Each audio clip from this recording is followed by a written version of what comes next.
नमस्कार, जम्मू संवाद में आपका स्वागत है और मैं हूं ललित खजूरिया। बीते शनिवार को बीजापुर में नक्सली हमला हुआ और इस नक्सली हमले में सीआरपीएफ के 24 जवान शहीद हो गए। ये हमला इतना बड़ा हमला था कि कुछ ही घंटों में हमने 24 जवान खो दिए और नक्सली जाते जाते हमारे एक जवान को बंधक बनाकर अपने साथ।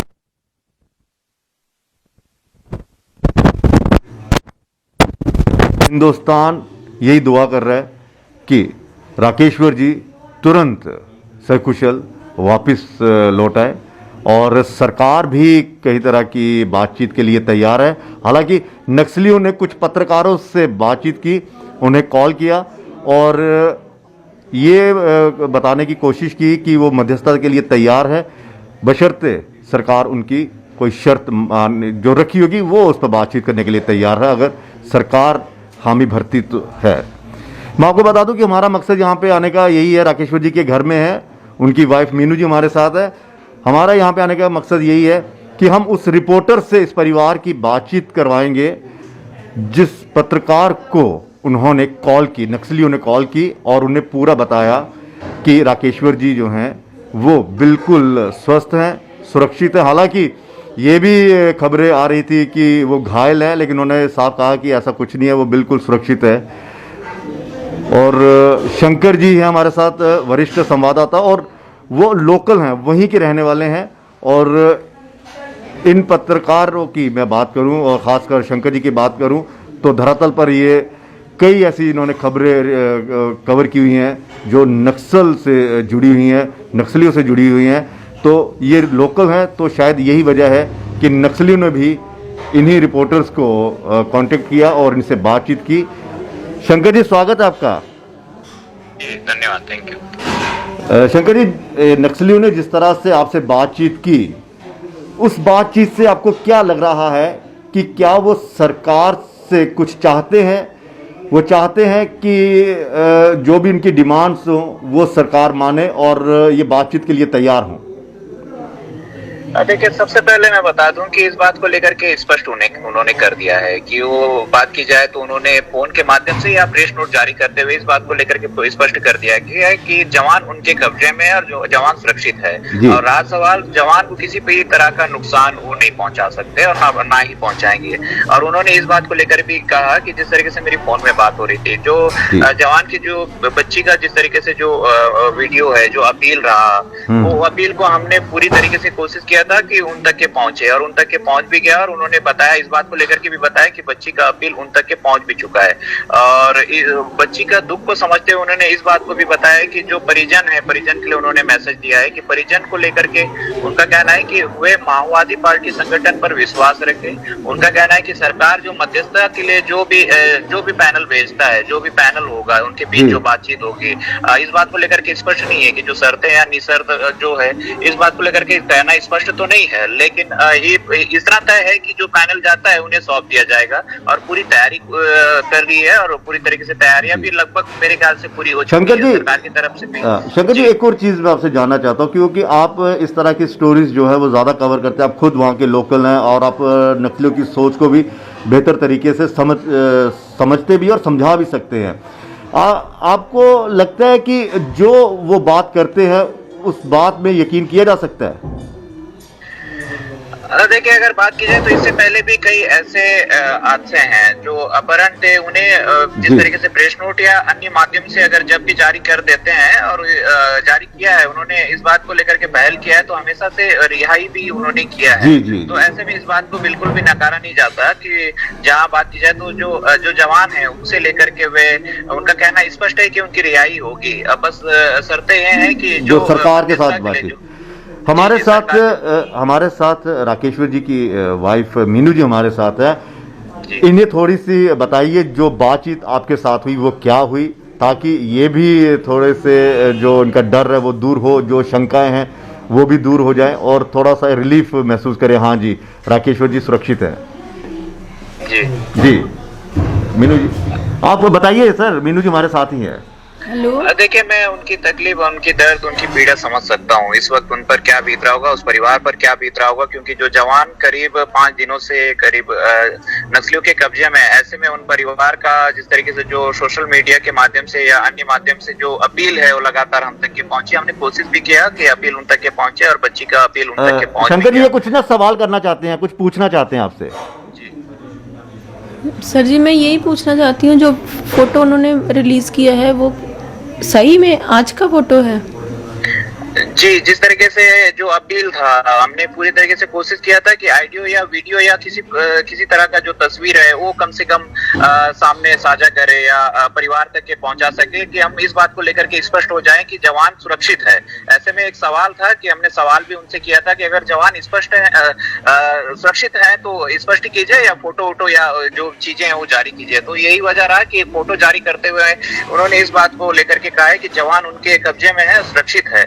और मैंने सवाल भी किया था कि जवान या घायल तो नहीं है या किसी भी तरह का, तो उन्होंने इस बात को लेकर भी कहा कि जवान सुरक्षित है, हमारे कब्जे में। और वो बात की जाए तो जो माओवादी पार्टी के जो संगठन है वो लगातार उन पर नजर बनाते हुए किसी भी तरह का नुकसान ना हो, किसी भी तरह के चीजों को लेकर के वो एकदम स्पष्ट है कि जवान सुरक्षित है उनके कब्जे में। बस शर्त ये है कि जो पैनल है उन तक जाए और बातचीत करे और जल्द से जल्द वो जो रिहाई है या अच्छा सर, मैं तो तैयारी कर रहे हैं। सर मैं एक बात पूछना चाहती हूँ, कोई मेडिएटर अभी तक कोई लिस्ट इन्होंने बनाई, कोई तैयार किए मेडिएटर?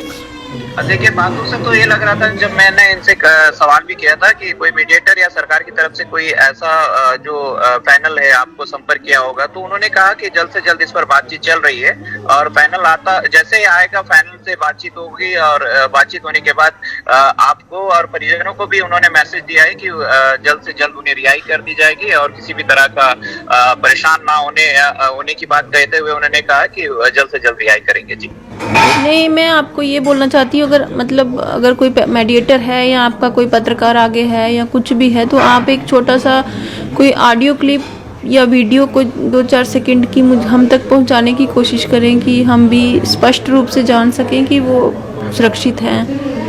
बिल्कुल बिल्कुल, मैं पूरी कोशिश करूंगा कि आपकी जो अपील है, मैं बिल्कुल कोशिश करूंगा कि आपकी जो मांग है वीडियो या ऑडियो जो भी हो वो जारी करे और मैं पूरी तरीके से कोशिश करूंगा कि उन तक के आपकी बात पहुंचा सकूं। कुछ हेल्थ के बारे में पूछना? मैं ये पूछना चाहती हूँ कि उनकी हेल्थ के बारे में, कि वो सेहत उनकी ठीक है, कहीं इंजर्ड तो नहीं है ज़्यादा, या कुछ मतलब घबरा तो नहीं गए हैं या कुछ?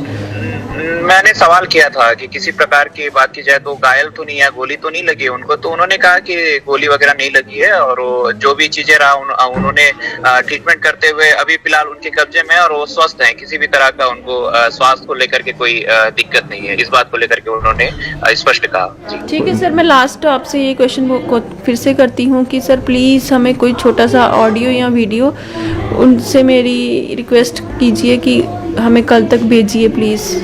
बिल्कुल बिल्कुल, मैं पूरी कोशिश करूंगा कि आपकी जो मांग है उन तक के पहुंचा सकूं। पूरी कोशिश यही रहेगी कि उन तक के उधर से जो भी ऑडियो या वीडियो जो भी क्लिप जारी हो सके। शंकर जी, एक और आखिरी सवाल मैं पूछूंगा, क्योंकि जाहिर सी बात है, एक परिवार है जो सहमा हुआ, डरा हुआ, उनके एक सदस्य नक्सलवादियों के वहाँ पे नक्सलियों के कब्जे में है। आपसे ये जानना चाहेंगे, आपने जिस तरह से कहा कि इससे पहले भी अपहरण हुए हैं और बातचीत करके उन्होंने रिहा कर दिया, सरकार की तरफ से आपको क्या लग रहा है कि सरकार 2 कदम आगे आ रही है कि हाँ हम आगे चलते हैं, हम बातचीत करने के लिए तैयार है? सरकार की तरफ से कुछ ऐसा रुख आया? क्योंकि आप बेहतर जानते हैं और जिस तरह से आप खबरों को कवर कर रहे हैं।